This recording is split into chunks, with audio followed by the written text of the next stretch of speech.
प्रभु बंधे हुए खिंचे हुए चले आएंगे।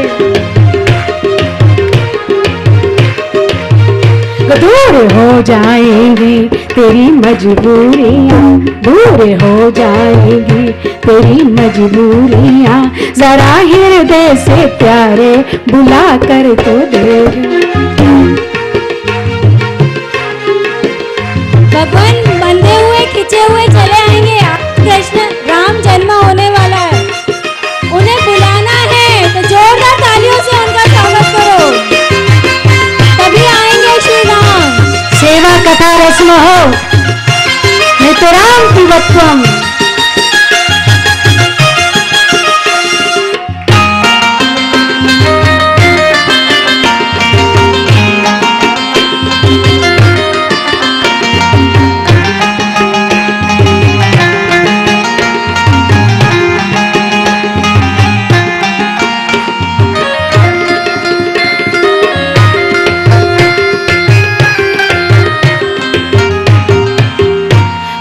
शबरी ने बंधन सभी काट कर, गौतम नारी ने चरणों की रज चाट कर।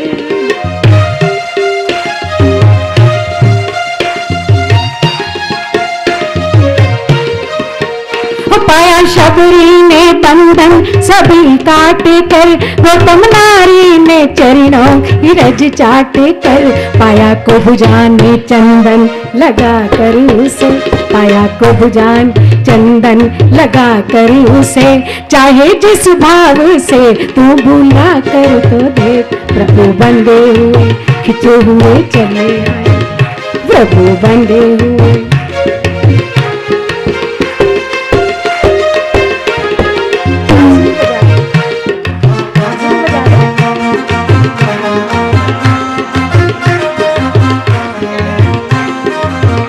दूर हो जाएंगी तेरी मजबूरियां, दूर हो जाएंगी तेरी मजबूरियां, जरा हृदय से प्यारे बुला कर तो देख।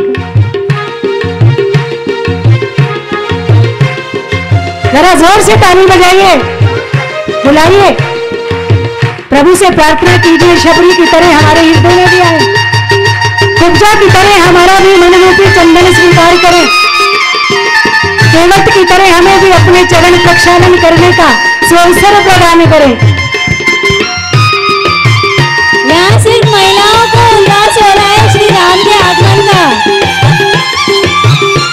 भक्तगण पुरुषगण को किसी को उल्लास नहीं है बुलाने का, तो खड़े हो जाइए और बुलाइए।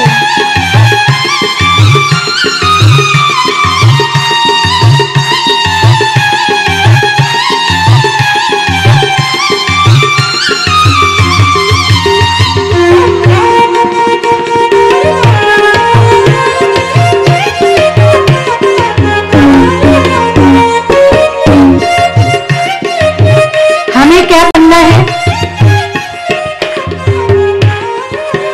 वो है ठाकुर पुजारी तू बन कर तो देख, वो है दाता भिखारी तू बन कर तो देख।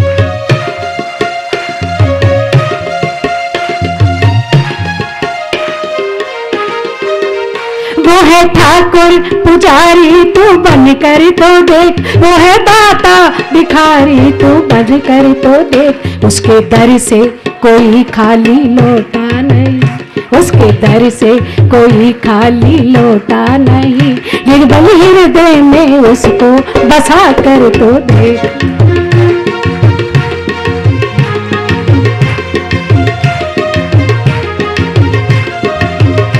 उसके दर से कोई खाली लोटा नहीं, उसके दर से कोई खाली लोटा नहीं, निर्मल हृदय में उसको बसा कर तो दे। प्रभु बंधे हुए खिंचे हुए चले आएंगे, प्रभु बंधे हुए खिंचे हुए चले आएंगे, जरा तारों से तारे मिला कर तो दे।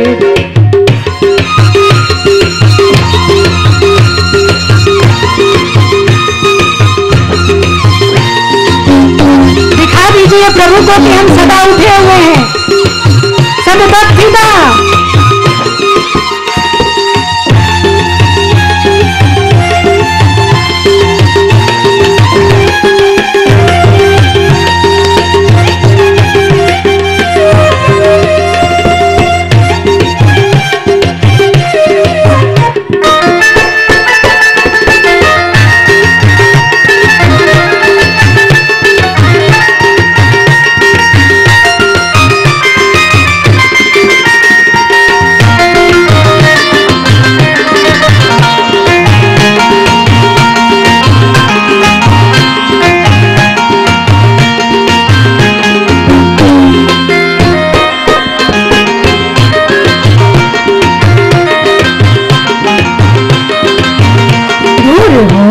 जाएंगी तेरी मजबूरियां, दूर हो जाएंगी तेरी मजबूरियां, जरा हृदय से प्यारे पूरा कर दो।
तो थी रहा।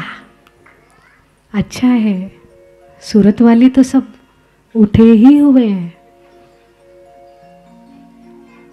क्योंकि ऐसा क्यों ना हो, ये तो प्रभु की अपनी नगरी है, अपना देश है, अपना स्टेट है।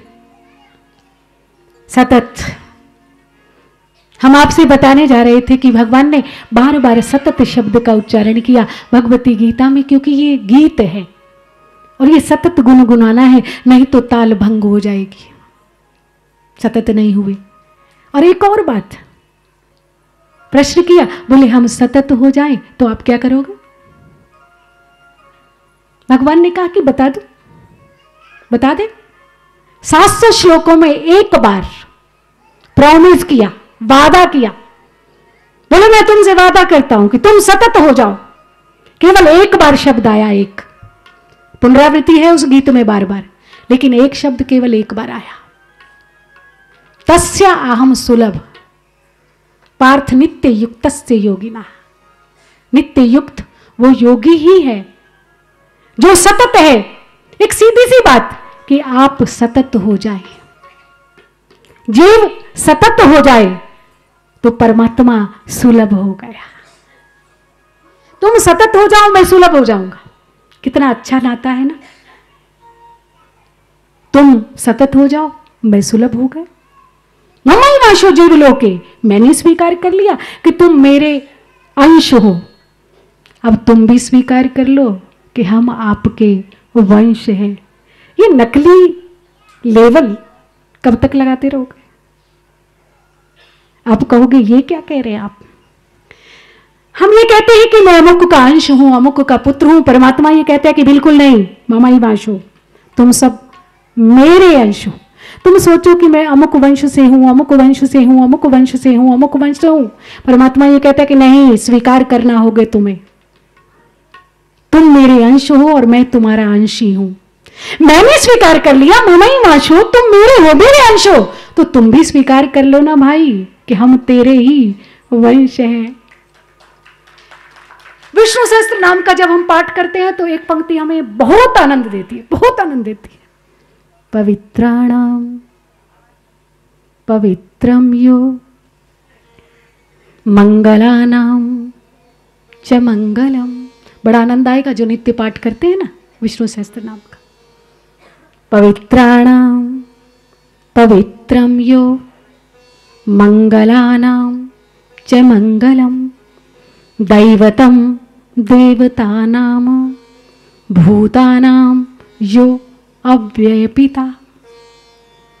यहां पिता के शब्द एक बड़ी सुंदर उपाधि लगाई, बोले भूतानाम यो अव्यय पिता। अव्यय, जो व्यय हो जाए, खर्च हो जाए, ऐसा नहीं। सावधान होकर बैठना हो, इसी का नाम सततोत्थिता है। जागे हुए आप, उठे हुए आप। भूतानाम यो अव्यय पिता, जो कभी खर्च नहीं होता। कौन? पवित्राणाम पवित्रम यो, मंगलानाम च मंगलम, दैवतम दैवतानाम, भूतानाम यो अव्यय पिता। जब अव्यय पिता शब्द आता है, पिता के साथ अव्यय लगता है, तो बड़ा आनंद आता है। ये खर्च होने वाले पिता की भीड़ में खो गए हम। एक बार तो आपको झटका लगेगा। ये जितने भी पिता है ना हमारे, ये दादा, परदादा, पिता, पितामह, फिर पितामह, उसके भी पिता, उसके भी पिता, तमाम पिता अब तक खर्च हो चुके हैं और खर्च हम भी हो जाएंगे। हम सोचते हैं कि हम खर्च करते हैं, लेकिन हम कुछ खर्च नहीं करते।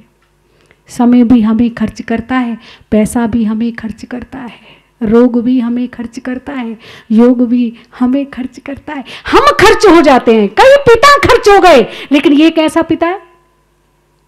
भूतानाम यो अव्यय पिता, जो कभी खर्च नहीं होता।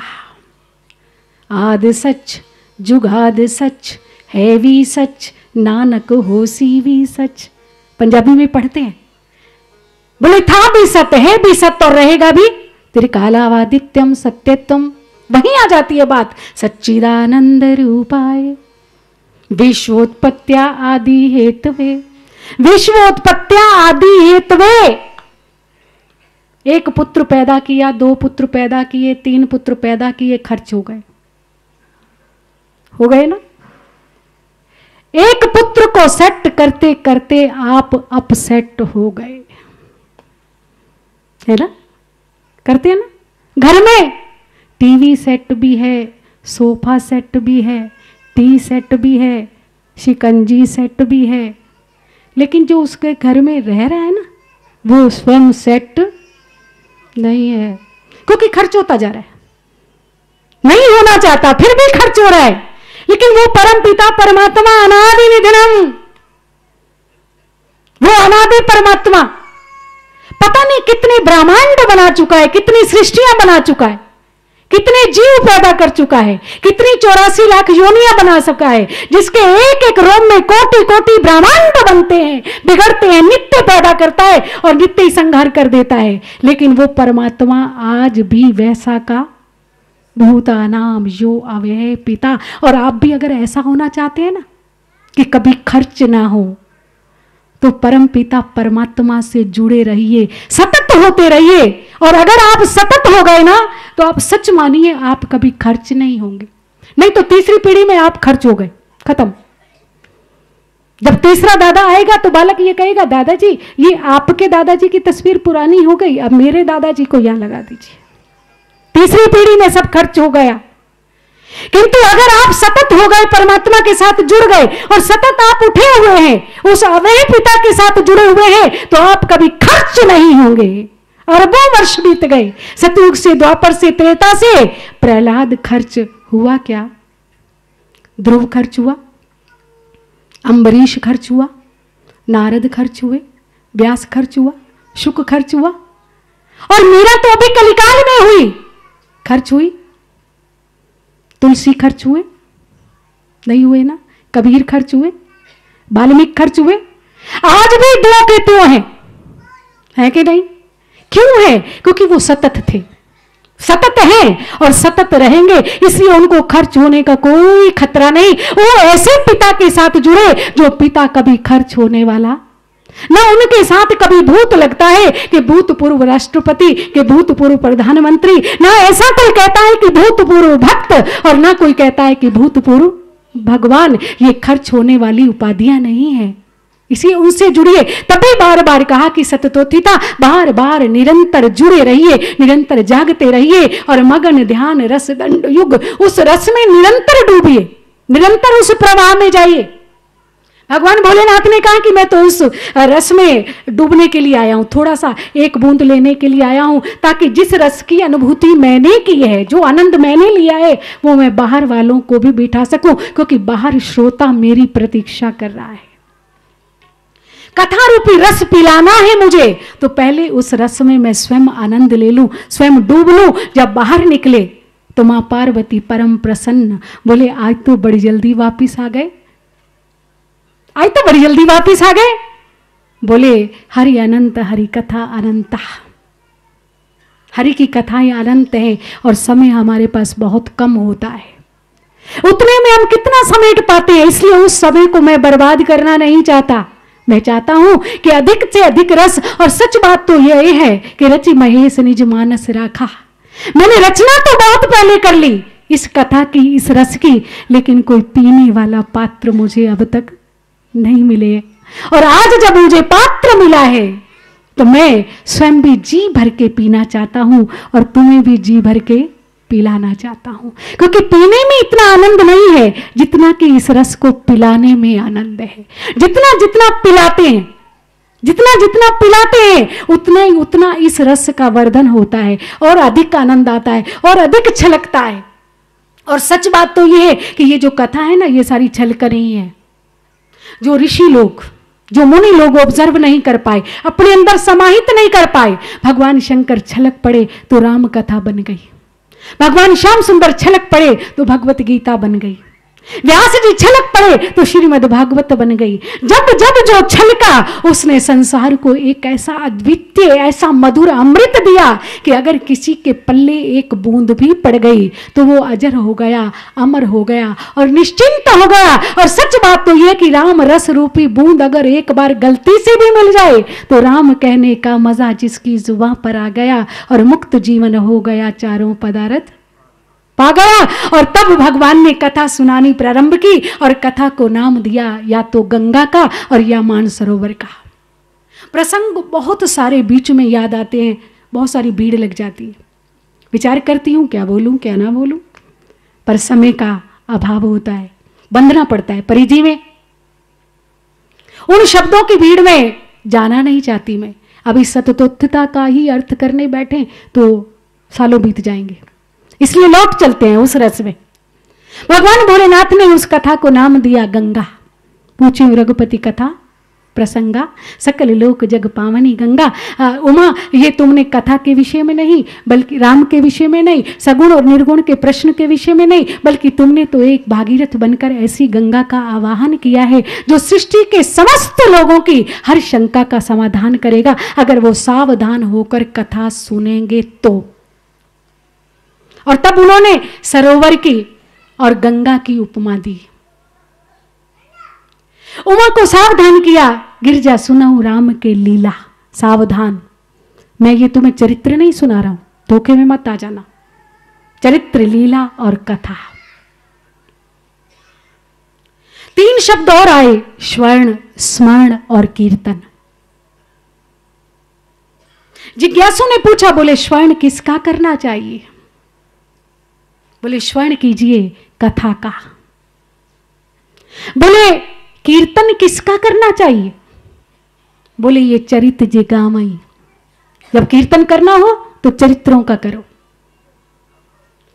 बोले स्मरण किसका करना चाहिए? बोले लीलाओं का।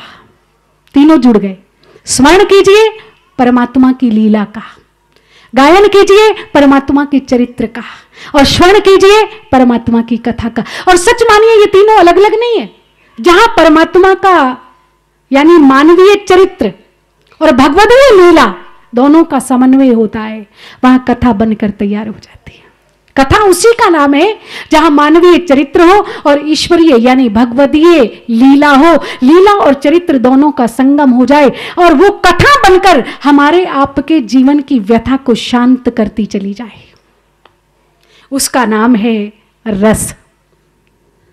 और जो कथा हमारी व्यथा को शांत ना करे वो कथा कथा हो ही नहीं सकती। हरि कथा कथा और बाकी सब व्यथा। आज के युग में लोग भगवत कथा कम सुनाते हैं, अपनी कथा ज्यादा सुनाते हैं। और यही बात है कि हजारों कथाएं सुनने के पश्चात भी हमारे जीवन की व्यथा मिटती। कोई सच्चा संत मिले जो केवल भगवत कथा का श्रवण कराए, अनाप शनाप की बातों को ना लाए बीच में, कहानियां कथा कुछ नहीं, सीधी कथा है, सीधा प्रवाह है। युक्ति भी शास्त्र में से ले, मोती भी शास्त्र में से चुने। अगर मल भी निकालना है तो शास्त्र में से निकाले। ये मल ही तो है, रावण दुर्योधन कंस, ये क्या है? ये हमारे शास्त्रों का क्या है? और सच बात तो ये है कि कथा के दो ही पक्ष होते हैं। जब भी बोलेंगे तो दो पक्षों में बोलना पड़ेगा। जब ये दो पक्षों की बात करते हैं तो मुझे याद आता है कि भगवान जब भी आते हैं, सदा सेव्या श्रीमद् भागवती कथा यस्या श्रवण मात्रेण हरिश्चित्तम समाश्रित। जैसे जैसे हम कथा का सेवन करते हैं वैसे वैसे श्रीमन नारायण हरि हमारे हृदय में उतरना प्रारंभ करते हैं। कैसे प्रारंभ करते हैं उतरना? कैसे आते? किस रूप में आते? किस रूप में?